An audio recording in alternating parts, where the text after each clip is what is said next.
Good morning children, how are you all? So today we are cover up physical and motor development. जैसे हम understanding development of children in the pre school year जैसे मैंने आपको previous chapter में बताया है, previous years हमारी कौन सी ईयर्स की होती है? 3 to 6 ईयर्स। जब बेबी 3 to 6 ईयर्स का होता है तब वो प्री स्कूल ईयर्स हम उसको बोलते हैं। ओके, अब हम इसमें कवर अप करेंगे the topic is physical and motor development. हमने जैसे इन्फेंसी वाली एज में अगर हमने पढ़ा था बिलो 3 वाली एज में, तो उसमें भी आपकी फिजिकल एंड मोटर डेवलपमेंट होती है। बट 3 to 6 ईयर्स में हमारी कौन कौन सी मोटर और फिजिकल डेवलपमेंट होगी, आज हम उसके रिगार्डिंग अपना चैप्टर कंप्लीट करेंगे। तो the age is 3 and the weight and the height. What is physical development? जब क्या होती है फिजिकल डेवलपमेंट? जब आप फिजिकली किसी बच्चे को ग्रोन अप होते हुए देखते हो, वो हमें इंक्रीज, ठीक है, जब आपका फिजिकली पार्ट इंक्रीज होता है, आपकी हाइट, आपका वेट जो मेजर कर सकते हो आप, ठीक है, आपका इंटेलेक्चुअल अगर बढ़ रहा है एज के अकॉर्डिंग, आप उसको मेजर नहीं कर सकते, ठीक है, बट जो हमें वो विजिबल नहीं है वो हमारी अंडरस्टैंडिंग में आ जाता है अगर हमारा कॉग्निटिव पार्ट, हमारा इंटेलेक्चुअल पार्ट अगर डेवलप हो रहा है। बट अगर हमारा फिजिकल एंड मोटर डेवलपमेंट होता है, ठीक है, तो ये क्या है? आपका मेजर डेवलपमेंट है, ये आप विजिबल होता है। अगर कोई बच्चा फैट हो रहा है तो हमें ये भी दिखता है कि हाँ वो बच्चे का वेट गेन हो रहा है, उसकी हाइट वो टॉल होता है, सो हमें पता चलता है हाँ बेबी की हाइट टॉल हो रही है, ठीक है, बेबी की हाइट बढ़ रही है। तो फिजिकल और motor development between 3 to 6 years में क्या क्या फिजिकल और मोटर डेवलपमेंट होती है। अब हम एज लेते हैं 3 to 6 ईयर्स, यहाँ पे जैसे आपको मेंशन है हमारी प्री स्कूल ईयर्स है ये, ठीक है। हमेशा अगर आपके पास क्वेश्चन आता है प्री स्कूल ईयर्स हमारी कौन सी ईयर की एज होती है, तो you have to mention that 3 to 6 year. 3 to 6 year की जो हमारी एज है वो हमेशा प्री स्कूल एज होती है। Okay, preschool age in the sense कि बच्चा स्कूल जाने से प्ले स्कूल में जाने लग जाता है, ठीक है, उसकी प्रॉपर जो एजुकेशन होती है वो स्टार्ट नहीं होती है, बेसिक फाउंडेशन, उसकी फाउंडेशन एजुकेशन स्टार्ट हो जाती है। बट अब देयर इज एज है 3, 4, 5, 6। अब इधर लिखा है weight and height, there is mention girl and boy, girl and boy. But आप देखते हो कि जैसे वेट और हाइट में गर्ल और बॉय में थोड़ा थोड़ा डिफरेंस होता है। क्यों? बॉयज़ को जनरली हम सपोज करते हैं कि बॉय ज़्यादा स्ट्रांग होते हैं गर्ल्स से, ठीक है, और ये बात जनरली फैक्ट है। आपकी एज के भी कोई आप देखते होंगे सिमिलर, आपके पीयर्स जो होंगे वो बॉय और गर्ल है, तो गर्ल थोड़ी वीक होती हैं बॉयज़ से, ठीक है, उनके हाइट, उनका वेट थोड़ा बॉयज़ के अकॉर्डिंग कम होता है सेम एज के होने के बाद भी, ठीक है। बट ऐसा सम केसेस में होता है, अगर बॉय न्यूट्रिशन फूड्स नहीं लेता, ठीक है, उसके प्रॉपर फूड नहीं मिलती है, उसे प्रॉपर इन्वायरमेंट नहीं मिलता, तो बच्चा क्या होता है, डिप्रेस होने लग जाता है। डिप्रेशन की वजह से उसका जो बॉडी टेक्सचर है, उसकी जो पोस्चर्स है, उसमें उसका डिफेक्ट आता ही आता है, उसका वेट नहीं बढ़ता, उसकी हाइट नहीं बढ़ती, ठीक है। बट अभी हम प्री स्कूल ईयर्स के लिए रिगार्डिंग पढ़ते हैं, तो हम पढ़ते हैं 3 ईयर्स में। 3 यहाँ पे आपकी एज है, ये 3 ईयर्स का बेबी है, जो गर्ल का वेट कितना है 13.79, बट रेदर देन अगर हम बॉयज़ को देखें तो उनका वेट थोड़ा ज़्यादा है 14.78, ठीक है। तो जनरली इतना डिफरेंसेस होने लग जाता है। एज 4 में अगर हम देखते हैं, अगर सिर्फ हम वेट की बात करें अभी तो 15.85 एक गर्ल का वेट है, ठीक है। रेदर बॉयज़ की तरफ अगर हम ट्रांसफ़र करें तो 16.12 क्या है, एक बॉय का वेट है। 5th एज में क्या है, जब बेबी 5 ईयर का है तब उसमें उसकी वेट है 18.67, ओके। एंड देन बॉयज़ की 5th एज में है 19.33 उसकी वेट है ये, ठीक है। जनरली आप देख रहे हो कि ये चीज़ हम बॉयज़ की ज़्यादा है, गर्ल्स की कम है। जनरली ऐसा प्रेफर भी किया जाता है कि boys are stronger than girl, ऐसा बोला जाता है हर चीज़ में, ठीक है। आप देखते हो कि अगर मामा जैसे हाउस होल्ड काम कुछ करवाती है बेबी से, तो ज़्यादा जनरली होता है कि बॉयज़ को बोला जाता है हैवी चीज़ को उठाने के लिए। क्यों? क्योंकि ये जनरली हमारा ये बना हुआ है, ठीक है, सिनेरियो ही ऐसा बना हुआ है कि boys are stronger than girls. आजकल गर्ल्स भी बहुत फिजिकली एक्टिव, बहुत एक्टिव हो गई है, ठीक है, स्ट्रॉन्ग वर्क गर्ल्स भी करती है, but this is our scenario. तो एज 3 में हम देखते हैं, अगर हाइट की बात करें तो गर्ल्स की हाइट होती है 19.21 और बॉयज़ की है 89.36, ओके। एज 4 में आते हैं जब, तो 104 एक गर्ल का हाइट है 104.70, ये एक बॉय की हाइट है। एज फिफ्थ में अगर हम आते हैं तो 112 ये एक गर्ल की हाइट है।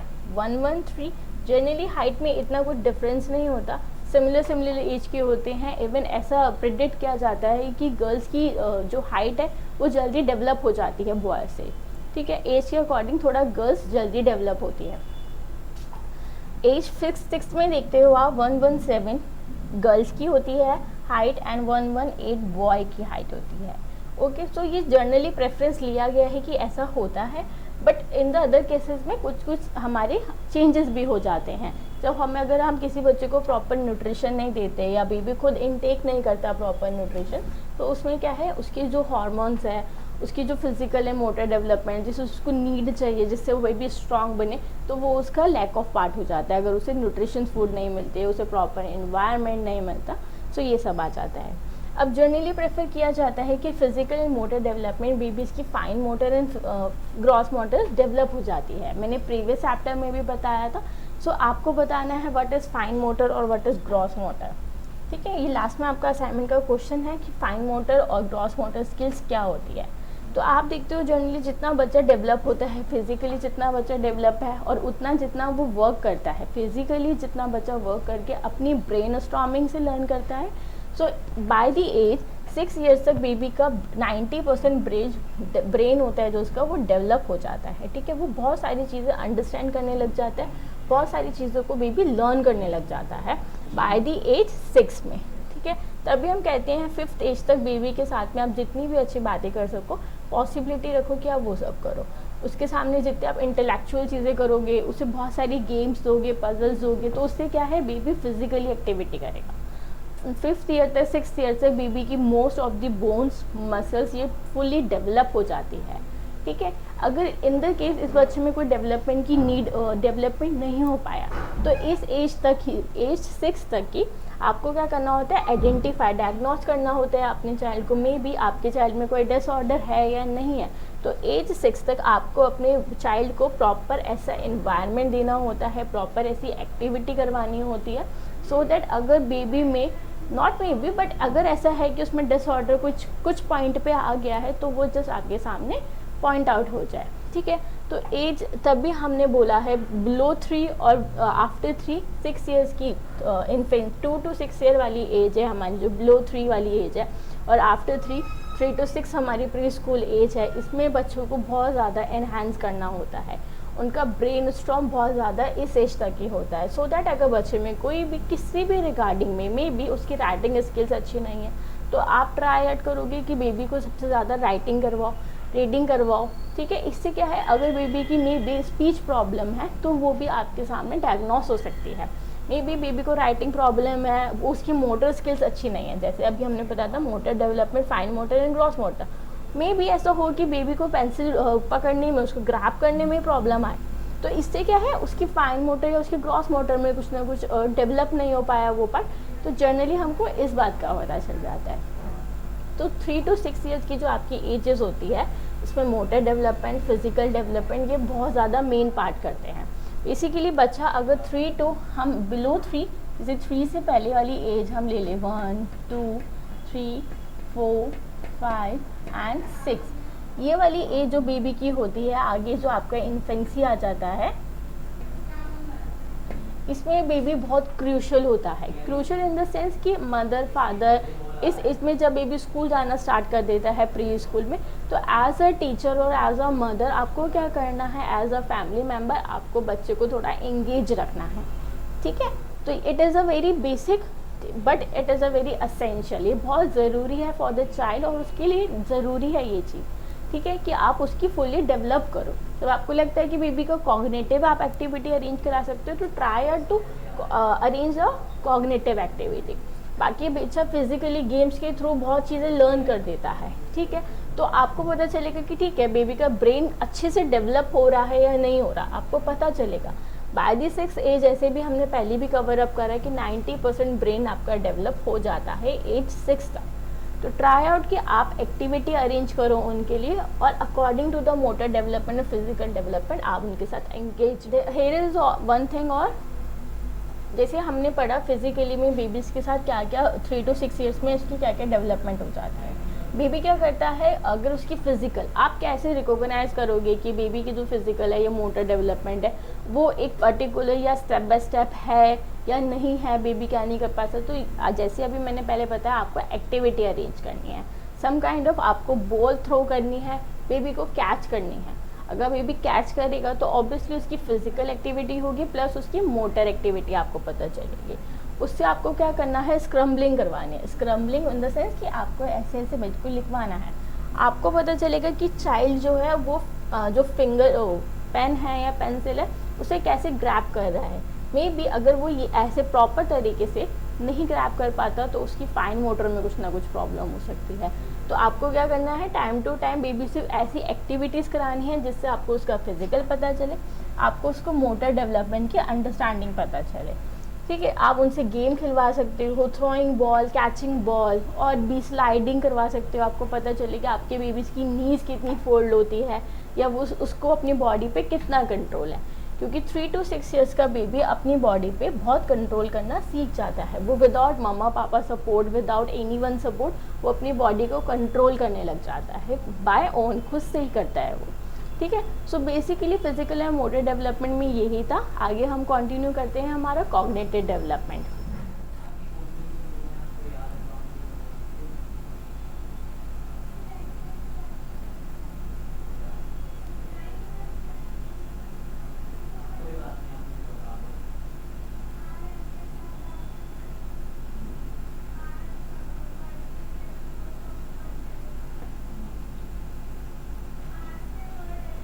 Now the topic is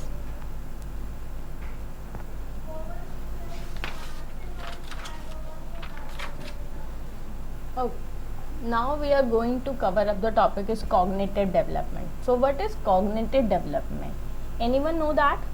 okay, मैं आपको बताती हूँ व्हाट इज़ कॉग्निटिव। जैसे हमने प्रीवियस चैप्टर में करा बिलो 3 ईयर्स में कि कॉग्निटिव डेवलपमेंट क्या होते हैं, जिसमें बच्चा अपने मम्मा पापा को रिकॉग्नाइज करने लग जाता है। ठीक है, वो उनकी बातों पे, उनके एक्शंस पे रिस्पॉन्स करने लग जाता है, क्योंकि उस टाइम बेबी बोल नहीं सकता, they can't communicate with others.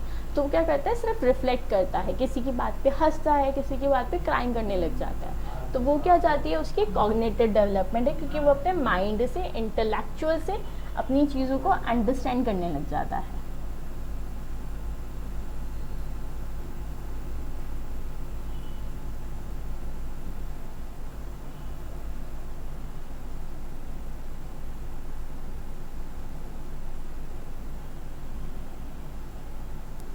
Intellectual development.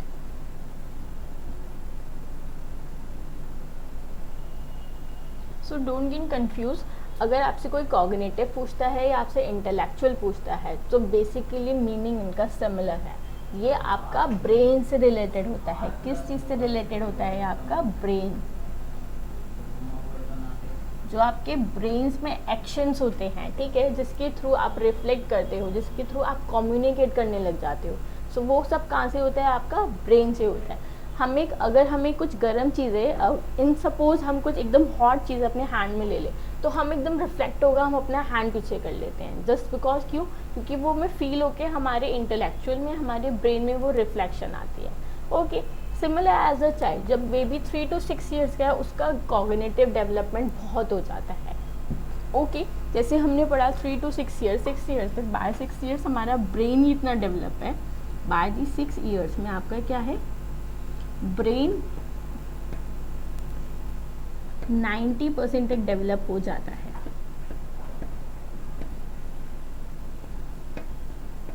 जब आपका ब्रेन ही 6 ईयर्स तक आपका ब्रेन 90% डेवलप हो गया है, इस मीन वो प्रॉपर तरीके से डेवलप हो गया है, उसको समझ आ जाता है कि उसको रीडिंग, राइटिंग, लर्निंग कैसे करनी है। ओके, उसको पता चल जाता है, वो अपने माइंड से गुड एंड बैड थिंग को एडजस्ट करने लग जाता है।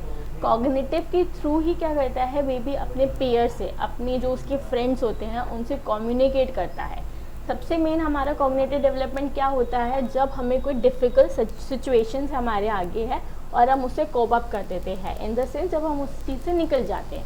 अब आप बच्चों को अगर कुछ भी प्रॉब्लम है इन द केस, आप बच्चों को क्या करते हो, डिफ़िकल्ट एक सिचुएशन प्रोवाइड करते हो, या आप उसे जस्ट नॉर्मली एक पजल गेम दे देते हो। चाइल्ड के लिए तो बहुत टफ हो जाता है ना एक पजल को सॉल्व करना, तो उससे क्या है, जब बेबी अपनी पजल्स को सॉल्व करता है तो आपको पता चलता है कि बेबी का जो इंटेलेक्चुअल है या उसका कॉग्निटिव डेवलपमेंट है वो कितना % तक हुआ है। ठीक है, आप रिडल्स देते हो इन द सेंस आपने उसे डिफ़िकल्ट कोई क्वेश्चन दिया ओरली, अगर बेबी उसको ईजिली अंडरस्टैंड कर रहा है और उसका आंसर आपको दे रहा है, इट्स मीन कि उसका कॉग्निटिव, उसका इंटेलेक्चुअल और उसका ब्रेन अच्छे से वर्क कर रहा है या अच्छे से वो डेवलप है, बच्चा उतनी चीज़ को अंडरस्टैंडिंग करने लग गया है। कॉग्निटिव बेसिकली हमारा माइंड से होता है, जैसे मैंने आपको पहले भी बताया है। ठीक है, तो इसमें क्या है, बाय दी 6 एज आप बच्चों को जितनी अपॉर्चुनिटी देते हो कॉग्निटिव डेवलपमेंट से रिलेटेड, इन द सेंस आप उसे पजल्स दो, रीडल्स दो, थोड़े डिफ़िकल्ट लेवल के थोड़े गेम दो जिससे वो अपना माइंड यूज़ करे। जब आपको लगेगा कि हाँ इस एज तक बच्चा इतना कर रहा है, जितनी आप अपॉर्चुनिटी देते हो बच्चा उतना उस चीज़ को क्रिएटिव करता है, उतनी चीज़ क्या होती है उसको लर्न हो जाती है। अगर आप बेबी को अपॉर्चुनिटी ही नहीं दोगे तो उसका माइंड क्या है, वो स्टैटिक एक पोजीशन पे रह जाएगा। ठीक है, अब भी हमें कुछ अपॉर्चुनिटी नहीं मिलती कुछ करने की तो हम भी नहीं करते। ठीक है, बट अगर हमें अपॉर्चुनिटी मिलती है, आप अपने पे भी एक बार देखो, जब आपको अपॉर्चुनिटी मिलती है कोई काम करने की तब क्या करते हो, आप भी इजीली उस वर्क को करने लग जाते हो। बट अगर हमें अपॉर्चुनिटी नहीं मिल रही है, हम चाइल्ड को अपॉर्चुनिटी ही नहीं दे रहे उसके ब्रेन को एनहांस करने के लिए, तो बेबी का ब्रेन कैसे एनहांस होगा, वो नहीं होगा, वो स्टैटिक होके रह जाएगा। तो हमें क्या करना है, बेबी के ब्रेन को डायनामिक करना है, मतलब हमें उसे अपर पोजीशन पे लेके जाना है। क्या करना है, हमें उसे अपर पोजीशन पे लेके जाना है। ऐसे बेबी का ब्रेन अगर किसके थ्रू होगा, ये अपॉर्चुनिटी के थ्रू होगा। ठीक है, जितना बेबी को ब्रेन स्टॉर्म करोगे, there is some word brain storming,